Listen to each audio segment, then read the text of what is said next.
Hello, everybody, and welcome to my to United Talks podcast.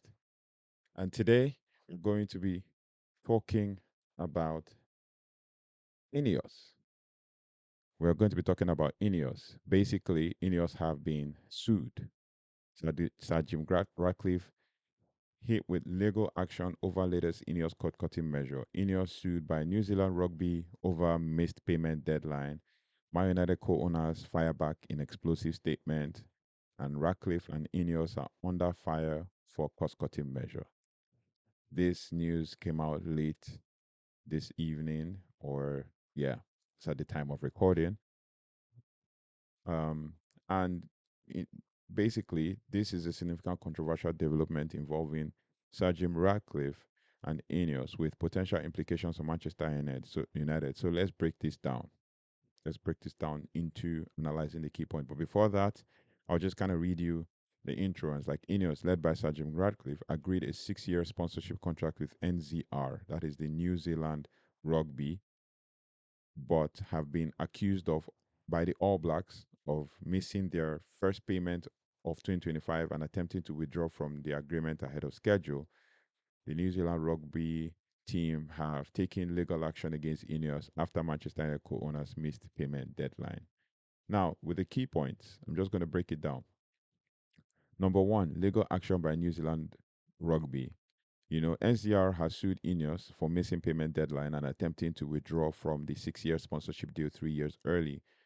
NCR claims INEOS failed to make first payment of 2025 and is trying to exit the agreement prematurely. NCR stated that they had no option but to launch legal proceedings to protect their commercial position. Number two, INEOS's response, because I said INEOS responded, right?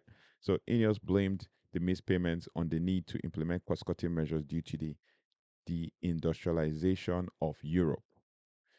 Now, they cited high energy costs, extreme carbon taxes, and the struggling European chemicals industry as reasons for their financial challenges.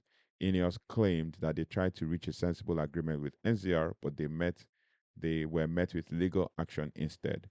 They emphasized their past contributions to NZR totaling over $30 million. Now, number three, what is the impact on Manchester United? Basically, INEOS's cost-cutting measures have already affected Manchester United, including a 250 non-paying non-playing staff redundancies, reduced payments to club ambassadors, cutbacks in support for a charity for former players, and increased ticket prices. Now, United admitted to a supporters group that they risk breaching the Premier League profit and sustainability rules (PSR) if they don't raise sufficient funds. Now, this has brought about a public backlash. Basically, INEOS's action have drawn criticisms, particularly for prioritizing cost-cutting measures over commitments to sponsors and stakeholders. Right? The situation raises questions about INEOS's financial stability and its ability to manage Manchester United effectively. Which brings us to another news update that we saw as of yesterday, and this is according to Mike Keegan, exclusive. Manchester United are set to make another 100 to 200 further redundancies. Planned move comes amid further cost-cutting measures following INEOS and SJR arrival. That's Sir Jim Ratcliffe's arrival. The aim is to increase funds for the first team. This is according to Mike Keegan in the Daily Mail. You can find the link to all that in online. Just quickly search INEOS cost cutting, and you'll find it in the Daily Mail. So yeah, it is very revealing to see. But we're going to just basically analyze the whole situation as it unfolds and all of that. So one of so num- in the analysis that I kind of came up with, number one, reputational damage. The legal action and public fallout could harm INEOS's reputation, especially as they are now um, co-owners of Manchester United, and fans and stakeholders may question INEOS's commitment to long-term partnership and their ability to honor financial obligations. Also, number two, the financial implications for Manchester United. INEOS's financial struggles could impact their ability to invest in Manchester United, particularly in areas like transfer, infrastructure, and player development. Now, the club's admission about potentially breaching PSR rules highlights the precarious financial situation, which could lead to further cost cutting or even sanctions from the Premier League. That is that is sad to see, but it is what it is, right? Now, the redundancies.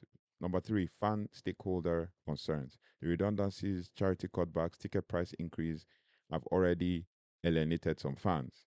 The latest controversy could further erode trust in INEOS and Sir Jim Ratcliffe's leadership. Number four, broader implications. Now, based on broader implications, there are other things outside this, but the situation reflects the challenges faced by European industries, particularly in the chemical sector, due to rising energy costs and carbon taxes. However, INEOS's decision to cut costs at the expense of the sponsors and the stakeholders may be seen as short-sighted and damaging to their long-term relationships. But there's also other things because if you look at it, the fans really want the Glazers out, and the easiest way for us to have accepted that the Glazers need to leave is to accept Sir Jim Ratcliffe and INEOS. But then on the other hand, we have to think about it from this perspective that now the Glazers will say, "Oh, it's not them." They'll say, "Oh, this is not us. It's on the new people that you guys said we or supported that we sold to, who are in football control." So, but the truth is, let's look at it from this perspective. It's a larger problem. It's more of an INEOS problem than a Manchester United problem, but it will affect Manchester United somehow.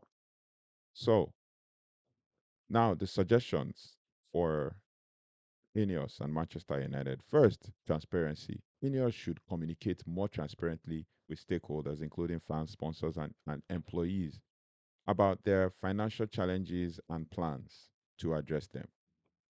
Also, prioritize commitments. INEOS should prioritize honoring existing commitments to sponsors and partners to maintain trust and credibility. Number three, fan engagement. Manchester United should engage with fans to address concerns about cost cutting measures, particularly those affecting ticket prices and support for former players. Number four, long term strategy. INEOS needs to develop a clear long term financial strategy for Manchester United that balances cost management with investment in the club's success. So I'm not saying that they are not doing well, right? But there are so many things surrounding their takeover and all of this. And this is kind of like an added pressure. Um, yeah, this is more like an added pressure on Manchester United as a whole.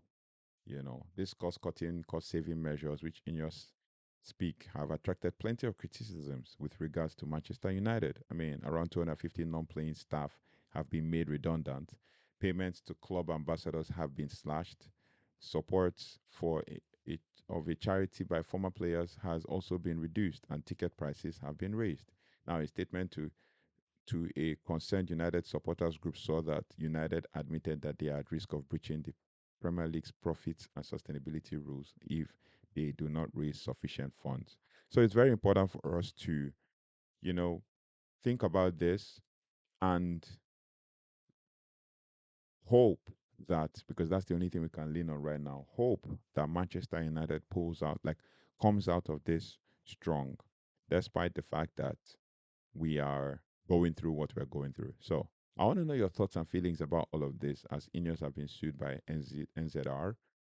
Let me know your thoughts and feelings and drop it in the comment section. Don't forget to like, share, subscribe, and hit notification bell so you don't have to miss anything with regards to Manchester United. Thank you so much for watching. Thank you so much for liking, sharing, and subscribing. And I'll see you in the next one. Take care. Goodbye. And God bless.